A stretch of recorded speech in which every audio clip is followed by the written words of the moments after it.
မင်္ဂလာပါရှင်။ဇင်ရဲ့ Everyday with me channel လေးကနေပြန်လည်ကြိုဆိုလိုက်ပါတယ်။ဇင်တို့ရဲ့ခီးစဉ်လေး3ရက်မြောက်နေ့မှာ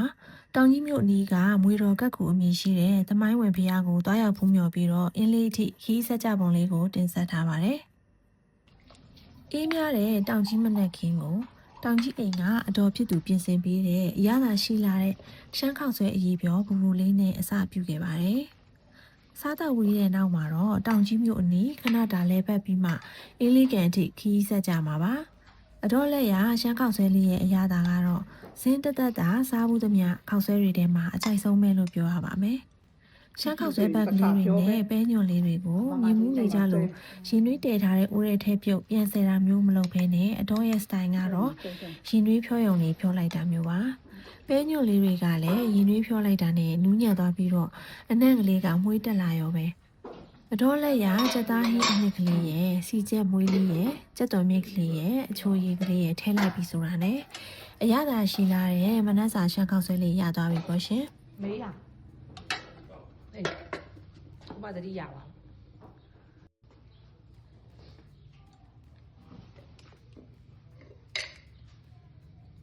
အဲ့ဒီမကြော်တမ်းမကောင်းမမွေးစီမွေးပေါ့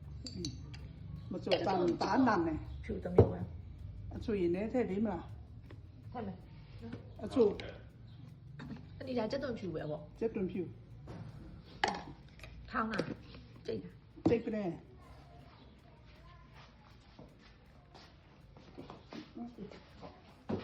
မတိဘာကြော်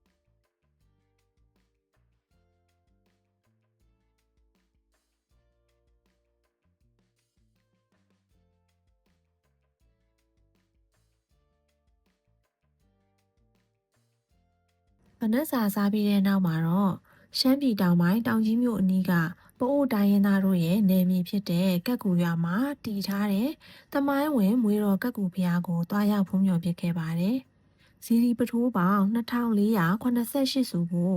စတူရန်ပုံစံစူးစီးတည်ဆောက်ထားတာကြောင့်ခမ်းနားပြီးတော့ထူးခြားတဲ့ခန်းစားချက်ကိုပေးစွမ်းနိုင်ပါတယ်။ကက်ကူဆိုတဲ့စကားရဲ့အဓိပ္ပာယ်ကနေမြေဒေသအပိုင်းခြားလို့အဓိပ္ပာယ်ရပြီးတော့ပအိုးရွာကလေးတွေနဲ့ရှမ်းရွာတွေကိုပိုင်းခြားထားသလိုမျိုးဖြစ်နေပါတယ်။ကက်ကူဘုရားရဲ့အနောက်ဘက်ကိုကြည့်လိုက်ရင်ရေ6လကုန်း6လဖြစ်လိရှိတဲ့ပုံအင်းကိုတွေ့မြင်နိုင်ပါတယ်။ရေ6လကုန်း6လဆိုတာက6လမှာရေလွှမ်းနေပြီးတော့ကျန်တဲ့6လမှာရေ6နေတာပေါ့နော်။အဲ့လိုအနေထားလေးကိုပြောတာပါ။ဇင်တို့သွားတဲ့ຫນွေကာလမှာတော့ကုန်း6လကာလကိုရောက်နေတာကြောင့်မို့လို့ရေတွေကိုမတွေ့ရဘဲနဲ့ကုန်းမြေတွေကိုပဲမြင်တွေ့နေရတာဖြစ်ပါတယ်။အခုလိုစိတ်ဝင်စားဖွယ်ရာထူးခြားလာတဲ့မွေတော်ကက်ကူဘုရားကိုဖူးမြော်ပြီးတဲ့နောက်မှာတော့အင်းလေးကန်ဘက်ကိုခီးဆက်ခဲ့ပါတယ်။အင်းလေးကန်ထဲထိမသွားခင်အင်းလေးကန်ရဲ့အရှိတ်ဘက်ကမ်းမှာရှိတဲ့တလဲဥကုန်းရွာကိုဝင်ရောက်လည်ပတ်ဖြစ်ခဲ့ပါတယ်။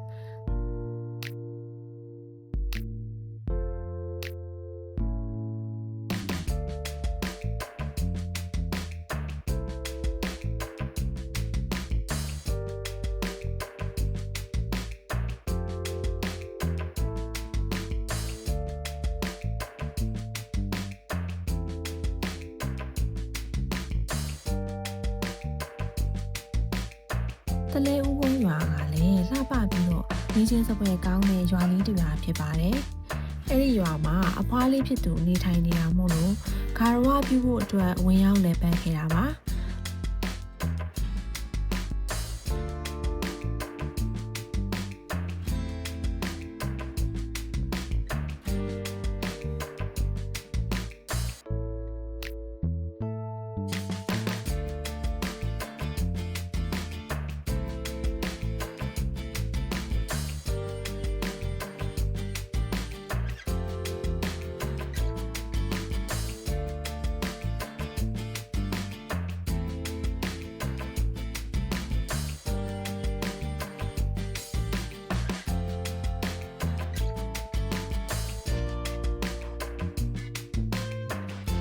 အဖွားလေးကိုချကျွေးတဲ့ရိုးရာတရေစာလေးတွေကိုမြေရီရှက်ရီစားတော့ဖြစ်ခဲ့ပါတယ်။ရန်ကုန်အခေါ်မုံလီပွေနဲ့တဒံတူတဲ့အင်းလေးအခေါ်မုံကျွတ်ဆိုတဲ့အဖြူရောင်မုံဝိုင်းကြီးကိုဖဲ့ပြီးတော့လက်ဖက်တော့တင်မော်တီတုပ်ကလေးတွေထုတ်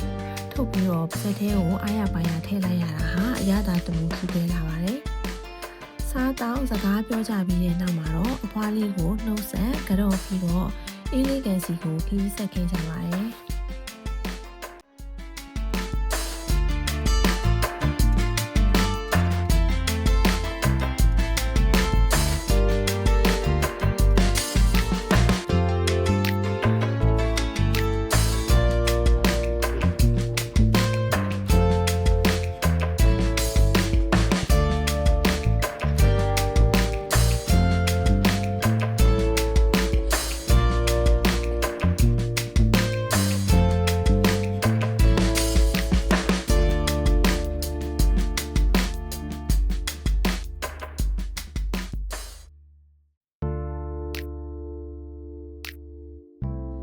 အင်းလေးကန်ဟာမြန်မာနိုင်ငံရဲ့ဒုတိယအကြီးဆုံးရေချိုးကန်ဖြစ်ပါတယ်။တောင်ထဲမြောက်တွက်တန်းလျက်ရှိတဲ့တောင်တန်းကြီးနှစ်ခုအကြားခွဝေနေတဲ့ညောင်ရွှေချိုင်ဝမ်းကြီးရဲ့အနက်ရှိုင်းဆုံးအပိုင်းလေးဖြစ်ပါတယ်။ပင်လယ်ရေမျက်နှာပြင်အထက်ပေ2900ခန့်မြင့်တဲ့ရှမ်းကုန်းမြင့်အထက်မှာတည်ရှိတာမို့လို့တောင်ပေါ်က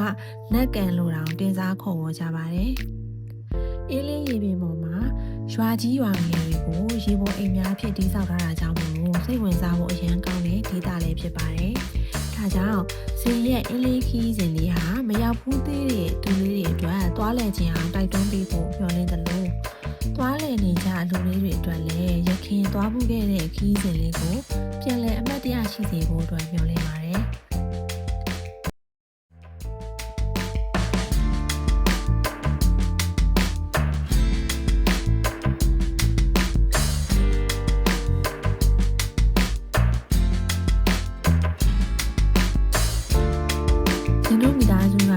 အဓိကအလဲပြင်ခြင်းနဲ့အင်းပေါ်ပုံရွာဖိုးရဲ့အိမ်ကလေးကိုရောက်ရှိသွားပါပြီ။အင်းလေးဒေသရဲ့အင်းမြလန်းဆက်တဲ့ခံစားမှုကိုသာကမိသားစုပြန်လည်ဆုံစည်းရတဲ့အခိုက်အတန့်ကောင်းလေးကိုရရှိနေပါတယ်။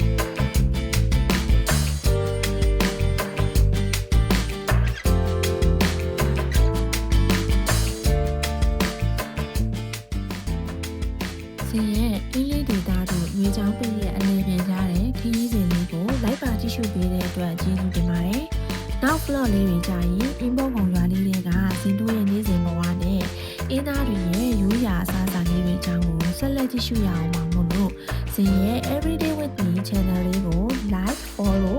subscribe လေးလုပ်သွားပေးပါအောင်လို့နောက် vlog လေးမှာပြန်တွေ့ပါမယ်ရှင်။